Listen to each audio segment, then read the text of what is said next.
La Genèse, chapitre 41. Au bout de 2 ans, Pharaon eut un songe. Voici, il se tenait près du fleuve. Et voici, 7 vaches belles à voir et grasses de chair montèrent hors du fleuve et se mirent à paître dans la prairie. 7 autres vaches laides à voir et maigres de chair montèrent derrière elles, hors du fleuve, et se tinrent à leur côté sur le bord du fleuve. Les vaches laides à voir et maigres de chair mangèrent les 7 vaches belles à voir et grasses de chair. Et Pharaon s'éveilla. Il se rendormit et il eut un second songe. Voici, 7 épis gras et beaux montèrent sur une même tige. Et 7 épis maigres et brûlés par le vent d'Orient poussèrent après eux. Les épis maigres engloutirent les 7 épis gras et pleins, et Pharaon s'éveilla. Voilà le songe. Le matin, Pharaon eut l'esprit agité, et il fit appeler tous les magiciens et tous les sages de l'Égypte. Il leur raconta ses songes, mais personne ne put les expliquer à Pharaon. Alors le chef des échansons prit la parole et dit à Pharaon, « Je vais rappeler aujourd'hui le souvenir de ma faute. » Pharaon s'était irrité contre ses serviteurs, et il m'avait fait mettre en prison dans la maison du chef des gardes, moi et le chef des panetiers. Nous eûmes l'un et l'autre un songe dans une même nuit, et chacun de nous reçut une explication en rapport avec le songe qu'il avait eu. Il y avait là avec nous un jeune Hébreu, esclave du chef des gardes. Nous lui racontâmes nos songes, et il nous les expliqua. Les choses sont arrivées selon l'explication qu'il nous avait donnée. Pharaon me rétablit dans ma charge, et il fit pendre le chef des panetiers. Pharaon fit appeler Joseph. On le fit sortir en hâte de prison. Il se rasa, changea de vêtements, et se rendit vers Pharaon. Pharaon dit à Joseph, « J'ai eu un songe, et personne ne peut l'expliquer. Et j'ai appris que tu expliques un songe après l'avoir entendu. » Joseph répondit à Pharaon en disant, « Ce n'est pas moi. C'est Dieu qui donnera une réponse favorable à Pharaon. » Pharaon dit alors à Joseph, « Dans mon songe, voici, je me tenais sur le bord du fleuve, et voici, 7 vaches grasses de chair et belles d'apparence montèrent hors du fleuve et se mirent à paître dans la prairie. 7 autres vaches montèrent derrière elles, maigres, fort laides d'apparence et décharnées. Je n'en ai point vu d'aussi laides dans tout le pays d'Égypte. Les vaches décharnées et laides mangèrent les 7 premières vaches qui étaient grasses.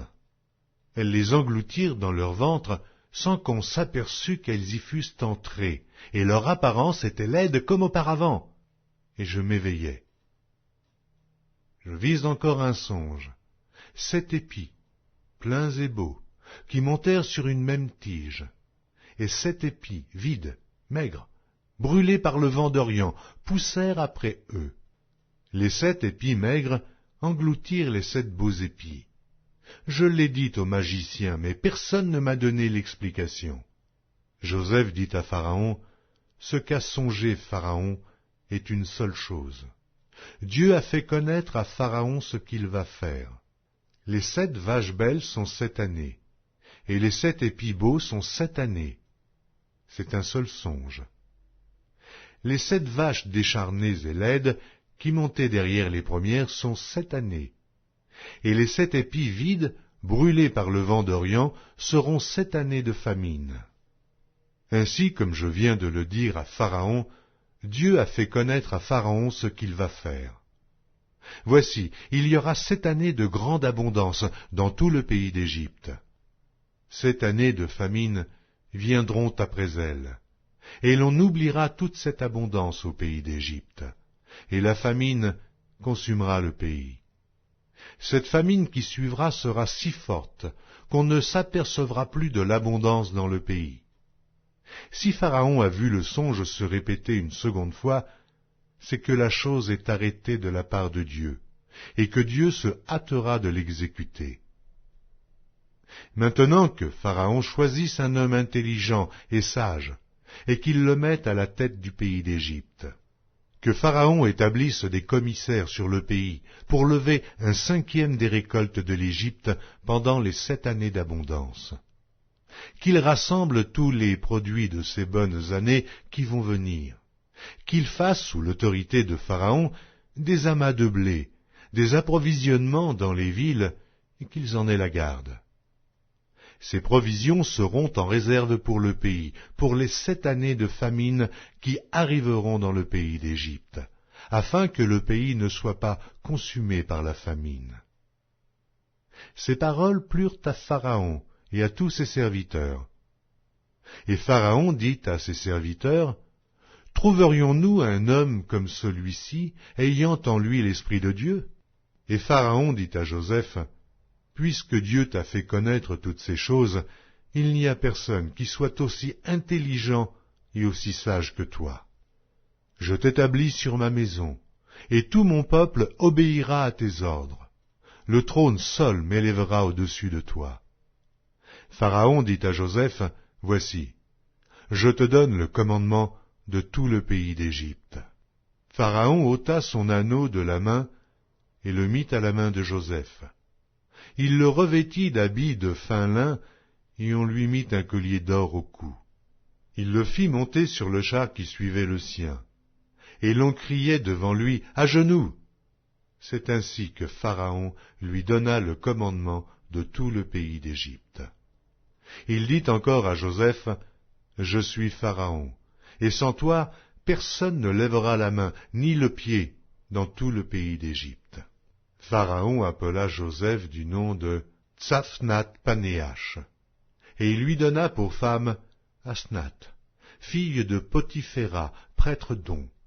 Et Joseph partit pour visiter le pays d'Égypte.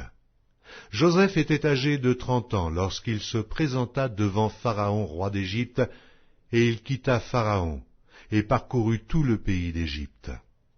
Pendant les 7 années de fertilité, la terre rapporta abondamment. Joseph rassembla tous les produits de ces 7 années dans le pays d'Égypte. Il fit des approvisionnements dans les villes, mettant dans l'intérieur de chaque ville les productions des champs d'alentour. Joseph amassa du blé comme le sable de la mer, en quantité si considérable que l'on cessa de compter, parce qu'il n'y avait plus de nombre. Avant les années de famine, il naquit à Joseph 2 fils, que lui enfanta Asnath, fille de Potiphéra, prêtre d'On. Joseph donna au premier-né le nom de Manassé, car, dit-il, « Dieu m'a fait oublier toutes mes peines et toute la maison de mon père. » Et il donna au second le nom d'Éphraïm, car, dit-il, « Dieu m'a rendu fécond dans le pays de mon affliction. » Les 7 années d'abondance qu'il y eut au pays d'Égypte s'écoulèrent. Et les 7 années de famine commencèrent à venir, ainsi que Joseph l'avait annoncé. Il y eut famine dans tous les pays, mais dans tout le pays d'Égypte, il y avait du pain. Quand tout le pays d'Égypte fut aussi affamé, le peuple cria à Pharaon pour avoir du pain. Pharaon dit à tous les Égyptiens, « Allez vers Joseph, et faites ce qu'il vous dira. » La famine régnait dans tout le pays. Joseph ouvrit tous les lieux d'approvisionnement et vendit du blé aux Égyptiens. La famine augmentait dans le pays d'Égypte. Et de tous les pays on arrivait en Égypte pour acheter du blé auprès de Joseph, car la famine était forte dans tous les pays.